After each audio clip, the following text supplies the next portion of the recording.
இறைவார்த்தை கேட்டு இதயத்தில் ஏற்று என்னாலும் வாழ்ந்து என்றும் பறைசாற்று.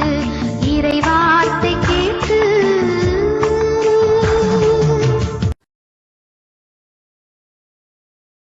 இயேசு கிறிஸ்துக்குள் பிரியமானவர்களே, அருமை ஆண்டவர் இயேசு கிறிஸ்துவின் பரிசுத்தமுள்ள திருப்பெயரிலே நல்வாழ்த்துக்கள். த வாய்ஸ் ஆஃப் காட், தெய்வத்தின் குரலொலி. தெய்வத்தின் குரலொலி நமக்கு ஆசீர்வாதத்தின் குரலொலி. குரலொலி கேட்க கடந்து வரலாம். Holy Spirit of Jesus, Holy Spirit of Jesus.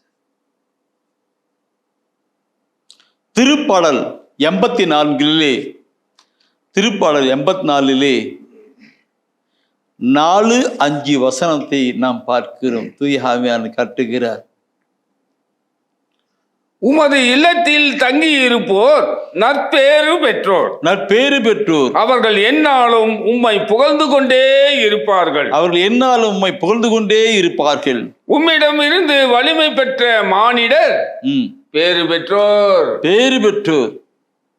உம்மிடமிருந்து வலிமை பெற்றோர் மானிடர் பேறு பெற்றோர். இன்னைக்கு இந்த வார்த்தையை நான் பார்க்கிற பொழுது இந்த உலகம் கொடுக்க முடியாத ஒரு ஆசீர்வாதத்தை ஆண்டவர் தானே வைத்திருக்கிறார். இந்த வசனத்தினுடைய மேற்பகுதியை பார்ப்பீர்களானால் அந்த தலைப்பில் 4வது வசனத்தை இதை பார்க்க 3வது படிக்கும்போது அது சொல்லப்பட்டிருக்கும். பாருங்க, படைகளின் ஆண்டவரே, என் அரசரே, என் கடவுளே, உமது பீடங்களில் அடைக்கலான் குருவிக்கு வீடு கிடைக்கும் தில்லது, தங்கள் குஞ்சுகளுக்கு வைத்திருப்பதற்கு சிட்டுக்குருவிகளுக்கும் கூடு கிடைத்திருக்கிறது. இந்த வார்த்தைகளை படிக்கிற பொழுது நம்முடைய உள்ளம் பொங்கிட்டு இருக்கு. கர்த்தாவே, உமது கூடாரத்தில் தங்கி வாழ்பவன் யார்? குடியிருப்பவன் யார்? உத்தமனாய் தீனம் நடந்து நாம் பரிசுத்தமான ஒரு வாழ்க்கை வாழ்கிற பொழுது ஆண்டவருடைய சமூகத்தில் இருக்கிற மக்களாக இருப்போம். ஆண்டவருடைய சமூகத்தில் இருக்கிற மக்களாக இருக்கிற பொழுது ஆண்டவர் நம்மை ஆசீர்வதிக்கிறவராக இருக்கிறார். அந்த வசன வார்த்தையில் பார்த்து அந்த பறவைகள் எல்லாம் கூட ஆண்டவருடைய ஆலயத்திலே இருக்கிறது. ஆண்டவருடைய ஆலயத்தில் இருக்கும் பொழுது போகிறது, வருகிறது, இருக்கிறது. அதே போல நாம் நம்முடைய வாழ்க்கையிலே ஒவ்வொரு நாளும் ஆறுதலின் தெய்வமாகிய, அடைக்கலின் தெய்வமாகிய, பாதுகாப்பின் ஆண்டவராகிய அவர் சமூகத்திலே கடந்து போய் வருகிற பொழுது நம்முடைய வாழ்க்கை ஆசீர்வாதமாக இருக்கும். இன்று அநேக சகோதர சகோதரிகள் அந்த ஆண்டவருடைய மகிமையின் காரியங்களை உணராமல் வாழ்ந்து கொண்டிருக்கிறார்கள்.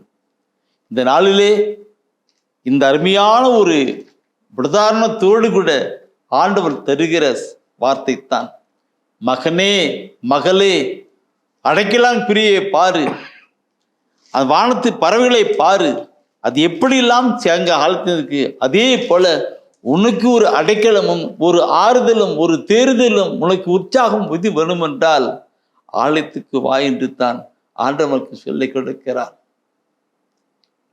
இனி வருகிற நாட்களிலே நாம் ஆலயத்தில் செல்வதிலும் அந்த பக்தி விசுவாசத்திலே கடந்து வருகிற பொழுது நமக்கு ஆண்டவர் ஆசீர்வாதத்தின் தெய்வமாக ஒரு ஆறுதலின் தெய்வமாக இருப்பார். நான் என்னுடைய வாழ்க்கையிலே நான் கடந்து போகிற பொழுது அருமையான ஒரு கருத்தா இருக்கும். ஆறுதலின் தெய்வமே, உம்முடைய திரு சமூகம் எவ்வளவு இன்பமானது. இல்லைங்களா? அவருடைய சமூகத்திலே நாம் கடந்து போகணும், ஒப்பு கிடைக்கலாம். இதுவரை இல்லை என்றால் இனி தொடருவீர்கள். அந்த கருத்தையோடு உணர்ந்து செயல்படுங்கள். அன்பின் ஆண்டவரே, உம்முடைய சமூகத்திலே நாங்கள் கடந்து வந்து உம்முடைய ஆறுதலையும் அடைக்கலத்தையும் உம்முடைய பாதுகாப்பையும் ஆசிரியும் பெற்றுக்கொள்ள கிடைச்சி அப்பொழுது வானத்து பறவைகள் எந்த விதமான கவலையும் இல்லாத பாதுகாப்போடு கூட இருப்பது போல நாங்களும் பாதுகாப்போடு கூட வாழ்ந்திருக்க ஆண்டவரே உம்முடைய அரவணைப்பும் ஆசீர்வாதத்தை பெற்று வாழ்ந்திருக்க கிருபை செய்தருளும். எங்கள் அருமை ரட்சகர் இயேசு கிறிஸ்துவின் திருப்பெயரிலே ஜெபிக்கிறோம் நல்ல பிதாவே. ஆமென். ஆமென். ஆமென். ஆமென்.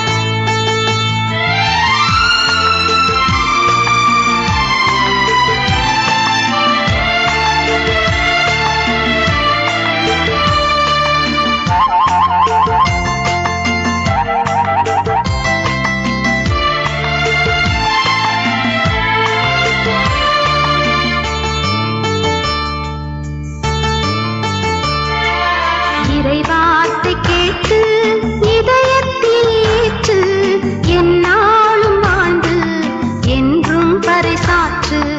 இறைவார்த்தை கேட்டு இதயத்தில் ஏற்று எந்நாளும் வாழ்ந்து என்றும் பறைசாற்று. இறைவார்த்தை கேட்டு எந்நாளும் வாழ்ந்து என்றும் பறைசாற்று. இறைவார்த்தை கேட்டு இதயத்தில் ஏற்று எந்நாளும் வாழ்ந்து என்றும் பறைசாற்று. இறைவார்த்தை கேட்டு